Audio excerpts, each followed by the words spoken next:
Bonjour à tous. Est-ce que vous connaissez Steven? Oui, vous savez Steven, celui qui est en réunion, il hoche la tête quand une décision est prise, il est tout content. Et puis dès qu'on sort, il lâche un «Ouais, en fait, non, mais je suis pas trop d'accord, mais enfin bon, c'est pas grave». Et là, bam, retour à la case départ. Tout ce qu'on croyait acté, en fait, ne l'est pas vraiment avec l'équipe.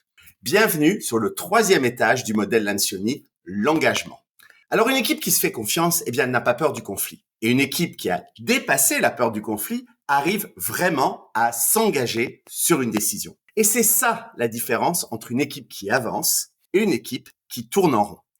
Dans une bonne équipe, on soutient les décisions importantes, même si on n'était pas du tout d'accord au début. En fait, une véritable adhésion, ce n'est pas des faux consensus. S'engager, ce n'est pas dire oui oui en réunion pour dire non en privé. Quand une décision est prise dans l'équipe, on la soutient, point. Même si au départ, on n'était pas convaincu.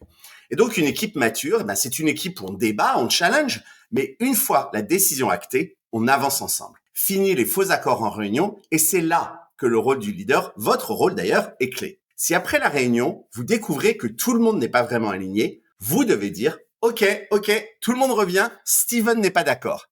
Et là, silence gêné, je peux vous assurer que Steven, il va pas le refaire. C'est pour ça qu'une bonne réunion doit se terminer d'ailleurs par un tour de table clair. Nous, chez Yahoo, je me rappelle, avant de clôturer dans des grands projets, on posait une question essentielle à tous les départements, finance, juridique, marketing, ressources humaines. Est-ce que quelqu'un a encore quelque chose à dire?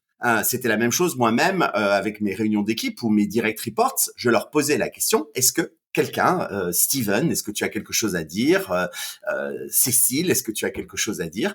Et c'est une façon de s'assurer qu'il n'y a pas de sortie de salle sans s'être assuré que tout le monde a pu s'exprimer. Donc une réunion efficace, c'est un plan d'action clair. Si vous voulez savoir si une réunion a servi à quelque chose, eh bien vérifiez qu'elle se termine par un plan d'action qui indique qui doit faire quoi, pour quand. Si les gens se sortent en disant du coup on fait quoi en fait, c'est un échec. Et si les gens sortent aussi en se disant je sais pas ce que je foutais dans cette réunion, là aussi il va falloir revoir qui vous invitez aux réunions ou donner d'ailleurs le pouvoir aux membres de votre équipe de dire je ne crois pas que je sois nécessaire dans cette réunion. En revanche, si chacun sait exactement ce qu'il doit faire et pour quand, eh bien là c'est gagné. C'est ça une équipe engagée. On débat, on décide, on s'aligne et on avance ensemble. Donc, comme toujours, moi j'aime bien vous poser une petite question à la fin de mes vidéos. Vous, est-ce que vos réunions se terminent par un vrai engagement ou est-ce que ça part en on verra et on verra ce qu'on verra et en débat post-réunion? Dites-le moi en commentaire et puis dans la prochaine vidéo, on verra l'étape suivante du modèle Lancioni, c'est accepter de rendre des comptes. Parce que s'engager, c'est bien, mais encore faut-il qu'on se challenge entre nous pour tenir nos engagements. Alors, en attendant de découvrir ce quatrième étage du modèle Lancioni très prochainement, abonnez-vous et on continue à escalader ce modèle tous ensemble très prochainement. Merci et bonne journée à tous.